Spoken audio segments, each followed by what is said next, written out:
Alright, gang. Steve the Amateur Historian here with you for another episode of Explorian. And I'm doing things a little bit interesting here.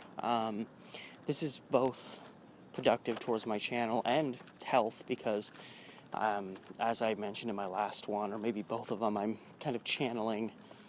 I'm making these long walks where if you're just walking and just not doing anything, all you're thinking is, when can I be done with this walk? And I'm doing these longer podcasts with them so that I almost kind of forget that I'm walking in the first place.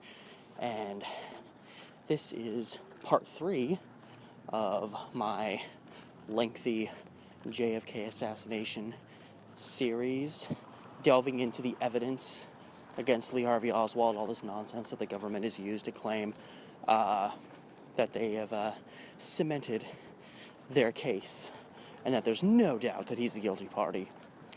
Except instead of just walking around my neighborhood, I'm just getting off of work. I've already walked like 10 miles today, and now I'm gonna walk a couple miles to my girlfriend's house, and you're coming along for the journey if you so choose.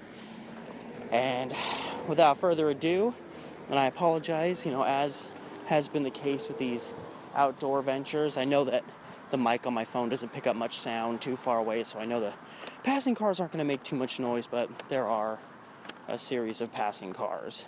And I'm going to be walking along a couple of busy streets, so be prepared. And all that said, this part, excuse me, I got an itch on my face, jeez. All that said, this is part 3, and for this part, I am going to delve specifically into the story of the brown paper package. Now, I know that sounds like a Sherlock Holmes story or some shit, but in all honesty, it's the government's excuse, so to speak, for how Lee Harvey Oswald, supposed presidential assassin of JFK, managed to get his rifle into his place of work without it being seen by anybody. He stuffed it in a brown paper package, secluded it, and then snuck it into the building and ultimately got it up to the 6th floor where he took it out of the packaging and used it. That's it's kind of the official claim.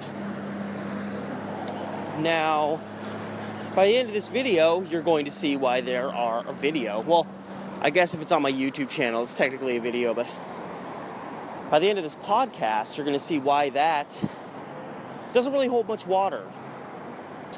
Okay, so the story surrounding the package, and I went into this briefly in, I believe, my first podcast, where I discussed one of Oswald's personal friends, who was a co-worker as well, and his name was Buell Wesley Frazier. He lived next door to the Payne family, and that was where Oswald's wife Marina was living, so he was living in a rooming house during the week, and he'd go and stay with them on weekends. And over the course of that time, he met Frazier, they became friends, and he helped get him the job, as the story goes, at the Texas School Book Depository. Well, again, as I just said, Oswald would spend weekends at the Payne home, and Thursday night, November 21st, the night before the assassination, Oswald apparently walks up to Frazier and asks if he can get a ride home. As Frazier tells it, they're in his car, they're already heading home, and all of a sudden he realizes, oh, it's Thursday. Why are you going out to the house? It's not the weekend. And Oswald apparently tells him the story that, they got me some curtain rods for me to put up in my room where I live, at my rooming house. So Frazier's like, okay. And so the next day, Oswald, who oversleeps, biggest day of his life, November 22nd, he's going to take a gun to work and kill the President of the United States. Not exactly an everyday occurrence. And he oversleeps and almost misses a ride to work on Friday that he was going to get with Frazier. He literally had to launch himself out of bed, run out of the house, run to Frazier's house before he leaves. And only 3 people officially ever saw Oswald with this brown paper package, which, as you've probably deduced at this point, he, according to Frazier, he shows up at his house the morning of the assassination with this brown paper package. Frazier asks, "What's that?" He's like, "Oh, these are those curtain rods I was telling you about." So Frazier, as he admits, saw the package. His sister, Linnie Mae Randall, who was living with him and saw Oswald when he showed up, said she saw the package. And then one of Oswald's co-workers, a guy named Jack Doherty, saw Oswald when he walked into the book depository, literally right after he left Frazier's car. And he said that he saw him with a package in his hand. Those are the only 3 people, officially, that saw this brown paper package. And to this day, Oswald denies ever having had such a package. And he openly denied that he needed curtain rods for his rooming house. So it's a very bizarre story. You'd think if Oswald was trying to, convey a cover story, he tells his friend he's getting curtain rods when really he's sneaking a rifle into the building. Why would he not maintain that story with authorities? So that aspect is very bizarre, because Buell Wesley Frazier has been used as a primary witness in the case against Oswald. He's been used as, this is the primary person who saw this package. He saw it up close. And we're going to say that, based on what he said, that was what Oswald used to sneak his weapon into the building. So Frazier's been used to propel Oswald's guilt.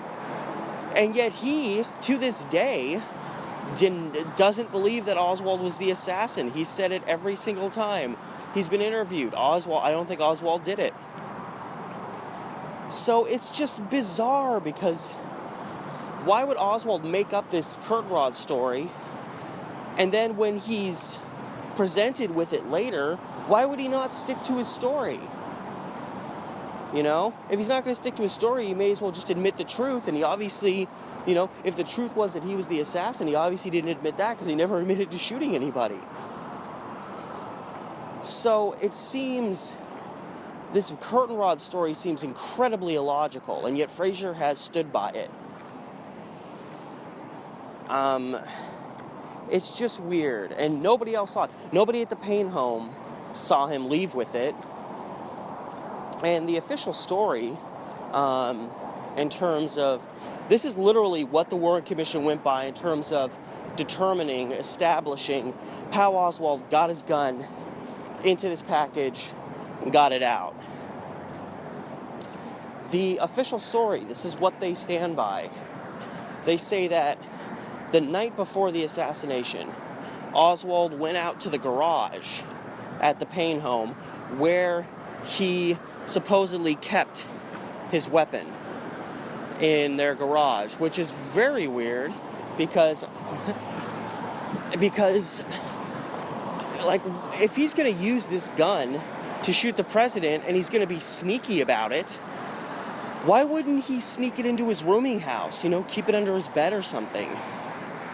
Why would he keep it in the garage of a home that he's only at 2 days a week, knowing that at any moment someone could find it? And, it's not a big deal if somebody finds it, because they'll just be like, oh, this must be Lee Harvey Oswald's gun. But what if they moved it and he couldn't get it back and he had to ask for it? It's like the day before the assassination, and he's walking around saying, I appear to have misplaced my rifle. Would any of you know where it might have ended up? Talk about spray painting guilty on your chest. But officially, he kept the gun wrapped in a blanket, left it in the Payne's garage, and the night before the assassination, he went out in the garage and grabbed it and stuck it into this brown paper package, closed it up nice and tight, and just had it ready somewhere. And the next day, when he rushed out of the house, he grabbed it, ran off, and met Buell Wesley Frazier. And literally, this is all they have to go on. There is no eyewitness account. I saw Oswald in the garage grabbing something. Ho, ho, ho. I saw him putting a brown paper package together in the garage, in his bedroom, whatever. No. All they have to go on is the testimony of Ruth Payne, who says that the night before the assassination, she noticed that the light in the garage had been left on. And she never leaves the light to the garage on, so obviously somebody else must have turned the light on and been out there. That is literally the evidence they used to justify the story that Oswald snuck out there, got his gun the night before the assassination, stuffed it in his package and closed it up and was on his way. Completely unsubstantiated horse shit. And I'm sorry, I'm sure you're hearing a lot of erring behind me. I'm right by the freeway. And then there's like a factory on the other side of me, so I'm just surrounding myself with noise, but fortunately this mic doesn't go very far. But anyway, first of all, everybody says, oh, well, I never do that, so obviously somebody else must have done it. And it's always nonsense. No matter how often we do something, there's always a time or two where we forget. And maybe Marino went out there and forgot to turn the light off. And even if Oswald was the one that went out there and forgot to turn his light off, that's not proof that he was out there grabbing his gun. Like, it's just insane. It's unsubstantiated horseshit. Pardon my language. And the biggest problem is the Warren Commission established that the paper and the tape that he used to manufacture the package was all obtained from the Texas School Book Depository, because obviously they ship the textbooks and things out of there, so they have to have, packaging materials there.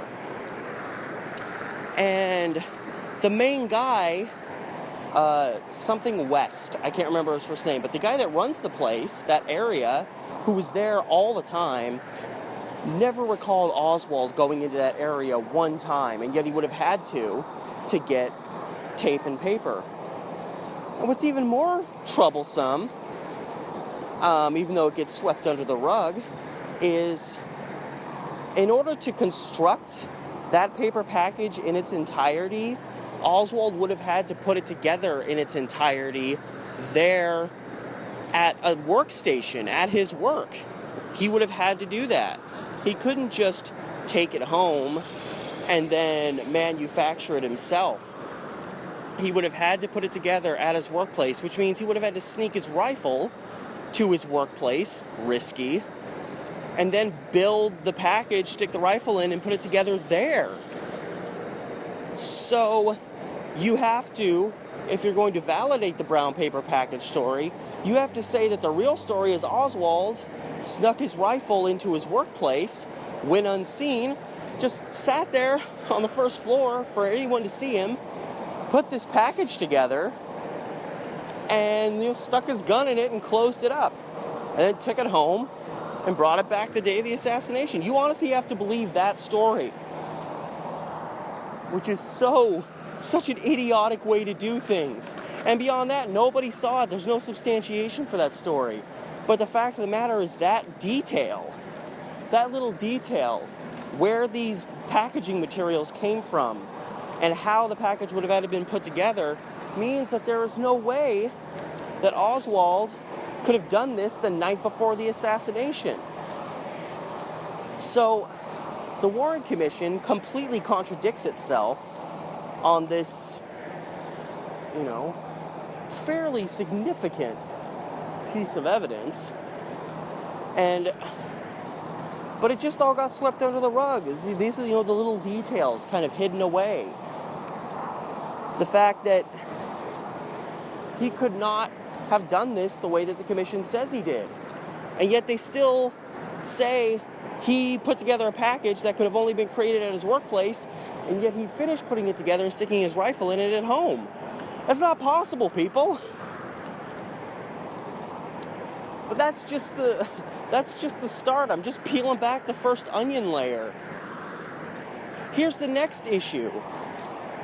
Oswald's rifle, which could be broken down, still, even in a broken down condition, the longest piece, which again would obviously have to be shorter than the length of the package because it would have to fit inside of the package, was approximately 36 inches long. So approximately 3 feet. I think, as far as detailed, I want to say it was 36.2 inches long, if we're going to get down to, millimeters and stuff like that. So the package would have had to have at least been like 37 inches long, minimum. And the problem with that is, when Frazier and his sister Linnie Mae Randall said the same thing, when Frazier saw the package that Oswald had, he said it was about 24 inches long. That's 2 feet. That's a whole foot short. And the Warren Commission literally pressured him and pressured him and pressured him to try to admit that it was longer and longer and longer. And eventually, they got Frazier to say maybe it was 27, 28 inches long. And he would not budge. He would not say it was any longer than that. And 28 inches, that's still over 8 inches too short. He could not have fit the rifle into a package this small. There's no way. And again, his sister said the same thing.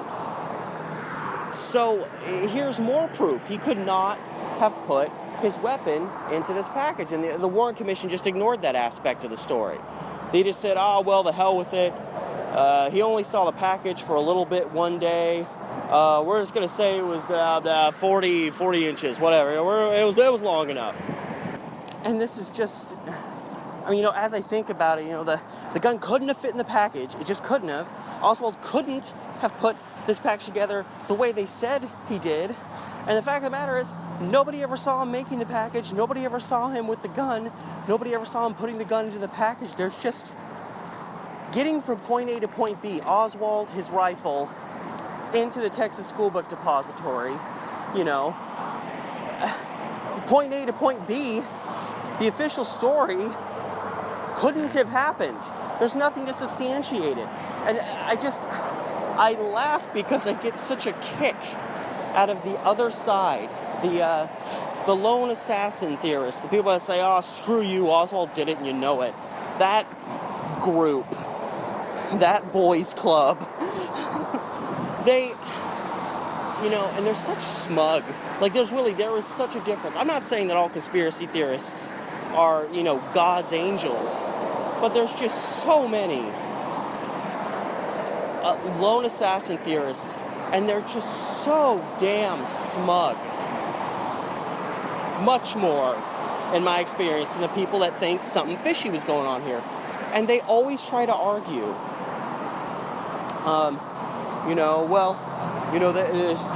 you have to have evidence. You have to prove yourself. You have all these irresponsible conspiracy theorists, and I'm sorry, I should probably just shut up because I'm going under an overpass next to the freeway, so there's probably a lot of excess noise going on. Oh, heavens to Betsy. Okay. All right, I'm out from the overpass. Oh, geez, I'm talking about the JFK assassination. I just went under an underpass, or under an overpass. That's a little ironic.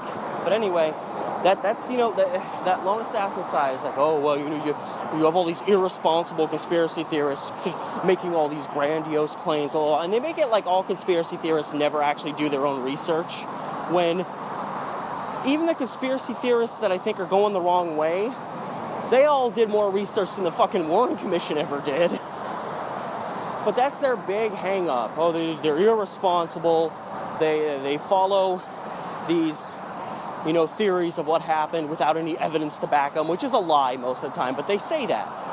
And yet they'll defend the Warren Commission side of things, where if you look at this brown paper package, the begin-all, end-all, the Rosetta Stone of how Oswald could get a rifle into the Texas School Book Depository without being seen, they have nothing. There is nothing to justify, to perpetuate this story that he bullshitted his next-door neighbor about having curtain rods to pick up just so he could go home and fetch his gun. And why? They try to present Oswald as an idiot, and yet even lone assassin theorists, the ones that aren't living in a blinded plague, will acknowledge that Lee Harvey Oswald was an intelligent guy.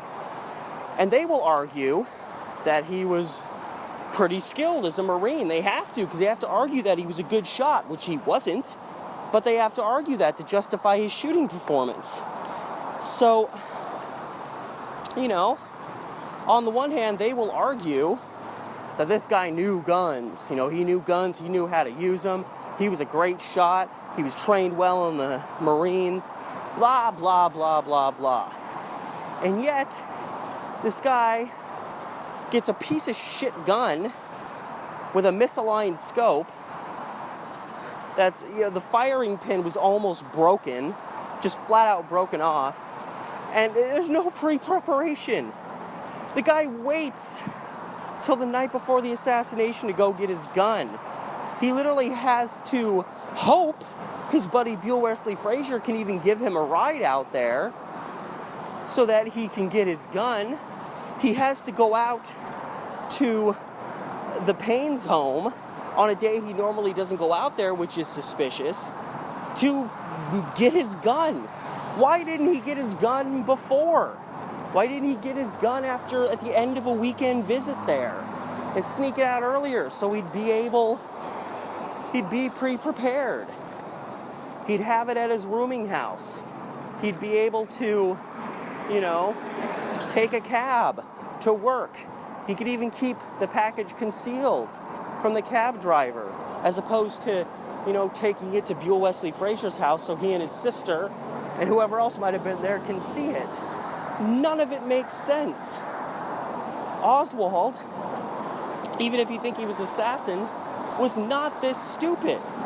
And if you're going to believe that he was such a great Marine and such a skilled man and had such a keen understanding of weaponry, and he had planned this thing out so meticulously, you know, they all say that.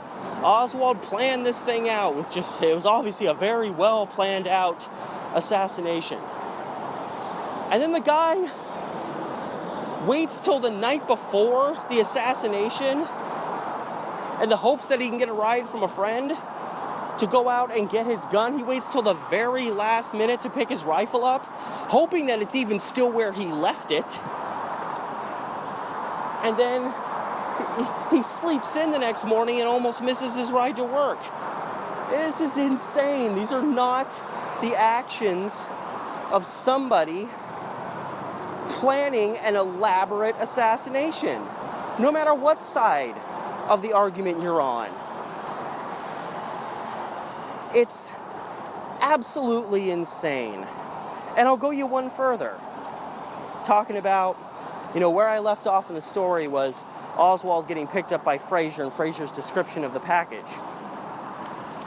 He said, again, at the most, the package was 27, maybe 28 inches. Still almost a foot too short to have held the rifle. But the Warren Commission said, fine, whatever, okay, that's as far as we'll push you. But screw you, we're going to say the rifle was such and such long anyway. Okay, fine. So, Frazier made an observation, a very detailed observation that's easy to test, to prove how long the weapon was. I even did this test myself because I happen to be the exact same height and pretty much same build as Lee Harvey Oswald. Lee Harvey Oswald was officially 5'9". Some records show he was 5'11", but 5'9" is kind of the standard. And thank you for not stopping. Alright. You hit the thing, the lights turn on, and nobody stops for you. But yeah, and I'm 5'9"3/4. So you can see how comparable we were. And so they arrive at the Texas School Book Depository for the start of the workday. Oswald gets out of Frazier's car. Frazier watches him hold the package in such a way that he tucks it up under his armpit and holds the base with his hand. So, you know, he's like tucking it in and holding it against his body. So the package was essentially the length of the base of Oswald's armpit to the middle of his hand, because he was still able to like wrap his fingers around it. So pretty much the length of his arm from, you know, lower middle shoulder down to the middle of his hand is how long that package was. I've held boxes in my hand to try to recreate it. I've used measuring tape. I used a measuring tape that I stretched out to 36 inches, the length of the, largest part of the broken down rifle.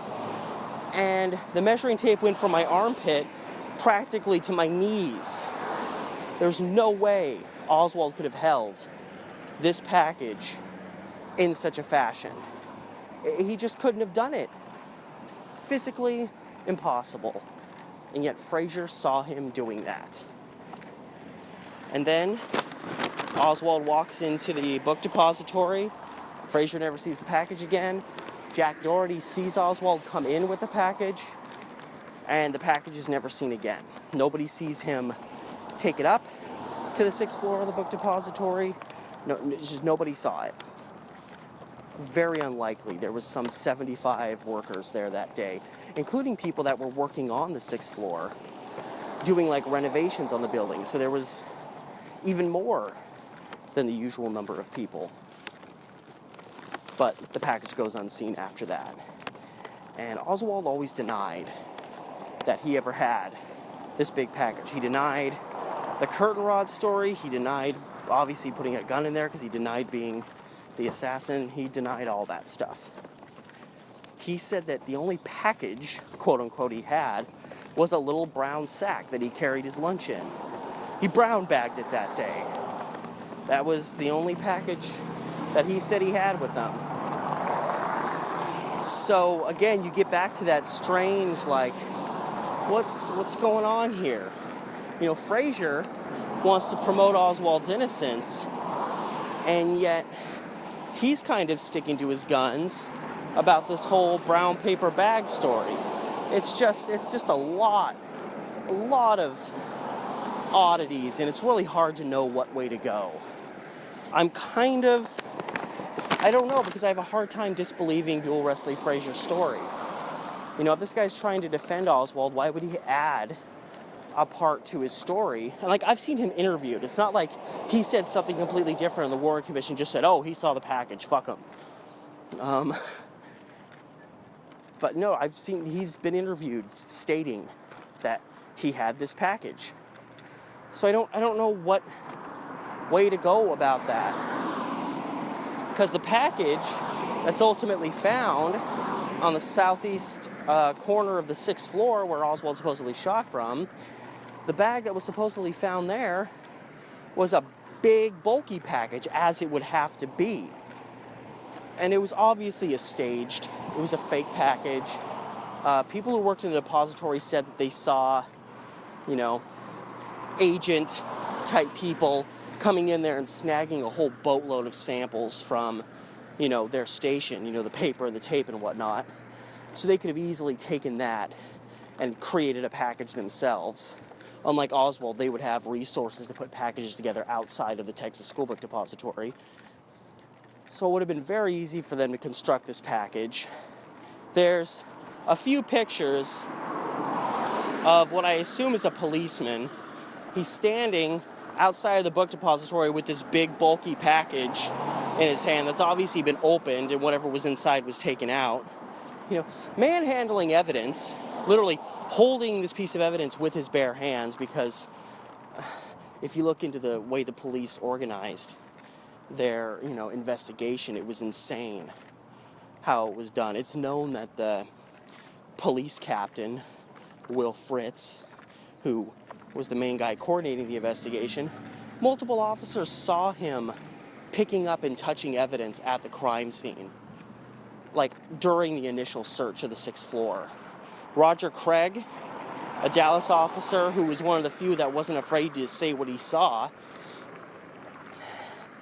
he said that he saw Police Captain Will Fritz pick up the shells on the 6th floor, from where they were, and then he just dropped them back down on the floor. So he completely, and this is before they were photographed in their natural state.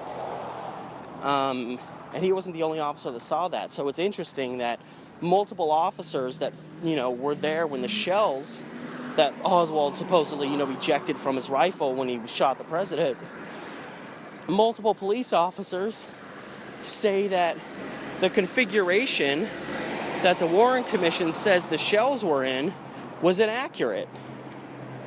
And what's very interesting in this very corrupted search of this sniper's nest, they took a bunch of crime scene photos. You know what didn't turn up in one single one of those photos? The brown paper package.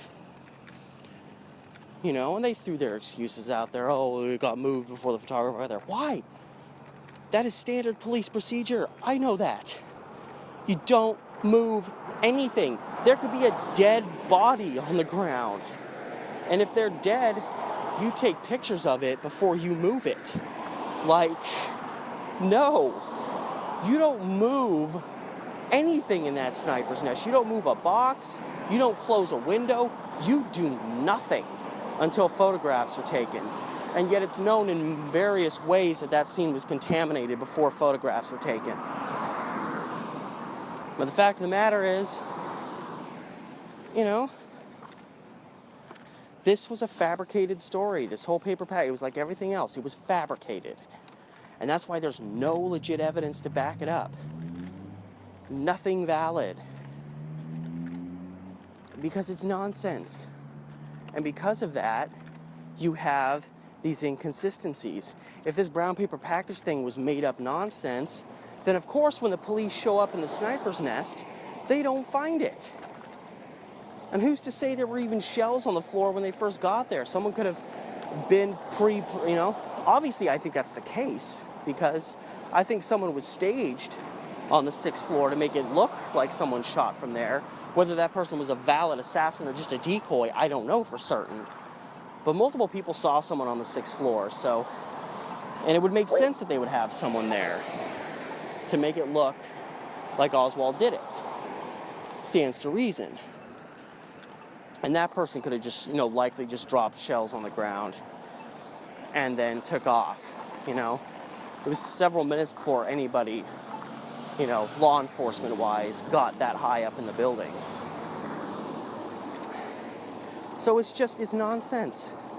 They don't have a single crime scene picture. In fact, when they posted their photos, these Warren Commission exhibits, when they posted pictures that show the full sniper's nest, they had to do a dotted outline. Here's approximately where the brown paper package was that he transported his weapon in. Yeah, that's it. Insane. And some people just bought it. Hook, line, and sinker. I know we were grieving, but it's important to know what happens when the President of the United States dies as a result of an assassination. All right? So, that's the story, is that it just wasn't there, But then they have these photographs later on that could have been taken on any other day of an officer walking away with this big paper package that when it was shown to Buell Wesley Frazier and Lenny Mae Randall, they were like, no, that's not the package. And the Warren Commission pressured them to reconsider because they had one objective, and that was nail Oswald. That's it, and then our job is done. But just like the length of the package, they were unshaken. No, that was not the package. And yet it sits probably in the National Archives or something, the package that horrible Lee Harvey Oswald used to put his weapon in when he assassinated the president. Bullshit. Bullshit.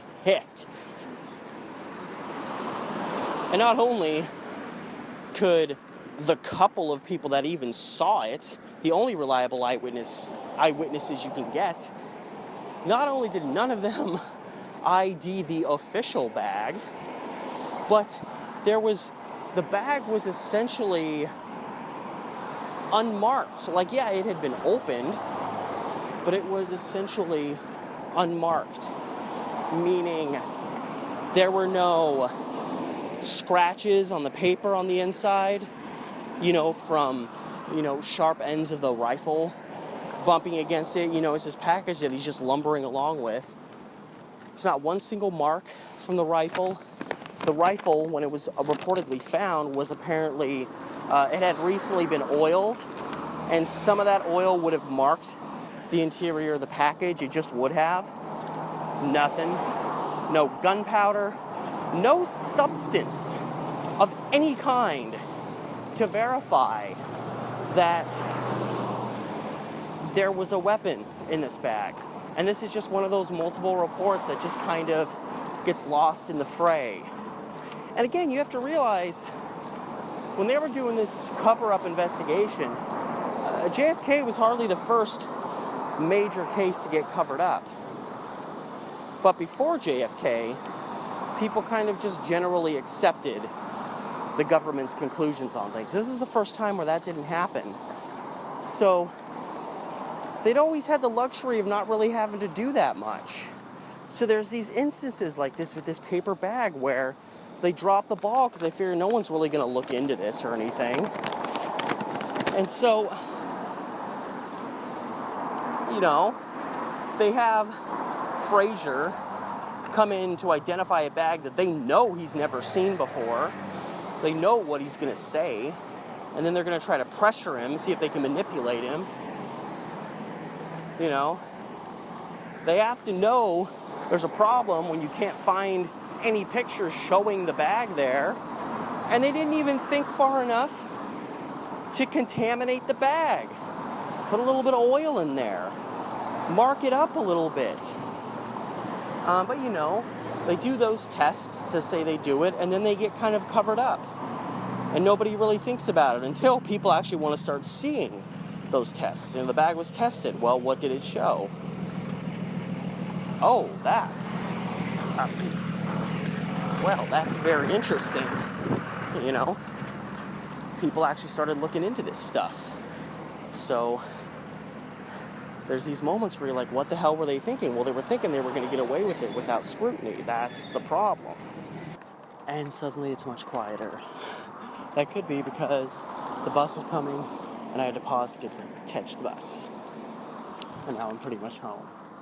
Talk about good timing, because that's pretty much the whole story of the brown paper package. In that there really isn't a story, because it didn't exist as it historically has been claimed to be. Don't believe everything you hear on the TV, hear on the radio, or hear from your government for that matter. The paper bag that never was, which actually is the title of a really good, you can find it online, at least you used to be able to, if you want to really dig your teeth into this aspect of the case against Oswald. There is an article, I think it's by a writer named Jim Griggs, 2 G's at the end. I think that's his name. I haven't read it in a while, but yeah, it's called The Paper Bag That Never Was, and it goes super, like, knee-deep into what I was talking about, but even more so. So there's your homework reading, guys. And all that said, till next time, or till the next episode. The series has got a long ways to go. But till the next one, this has been Steve the Amateur Historian with another episode of Explorian.